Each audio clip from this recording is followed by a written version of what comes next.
Building up your biceps and tricep muscles is what ends up increasing the overall size of your arms. This makes it sound very, very simple, just to add a couple of inches to your biceps and your triceps. However, the way that you train your arms and the things that you do in between your workout sessions is going to have a much bigger effect on how fast you're actually able to grow your biceps and your triceps. So today I want to go over 5 tweaks that you can make when you're trying to build your arms and that you can apply in the next 30 days. And if you follow these tweaks, I can guarantee that you're going to have bigger arms. So the first tweak is begin your routine with the heavy arm movements. For biceps, bicep curls and barbell curls, and for triceps, dips and close grip bench press and skull crushers. Focus on progressively increasing the weight that you do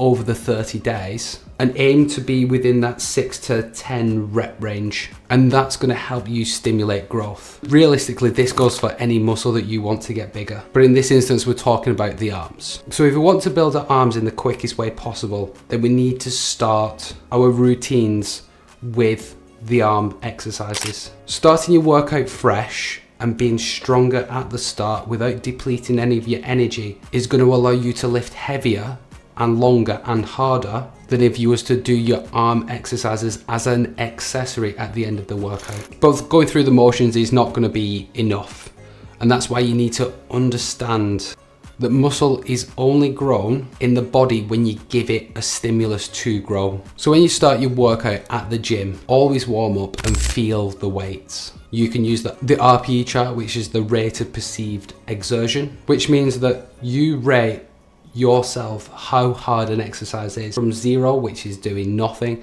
all the way to 10 to, oh my God, I can't do any more. Our working set should be around about 9 or 10 RPE. We should aim to have reps between the 6 and 10 rep range at RPE 10. This means that when you have finished your set, you should have absolutely nothing left in the tank, and you should ideally fail your last rep and not be able to fully complete the eccentric part of the movement. This means that that set is done. But here's where most people make the biggest mistake. Most people go to the gym and do 3 sets of 10, and this is where the biggest mistake happens, because they do the 10 reps and then they stop. The mistake that I see people make is just going through the motions and not having sufficient rest. Most training plans will say you should rest for a minute in between sets, but I think that's bad advice in general. When I go to train, especially on compound lifts, I can give it up to 5 minutes to rest in between those sets, because resting for longer periods of time following that set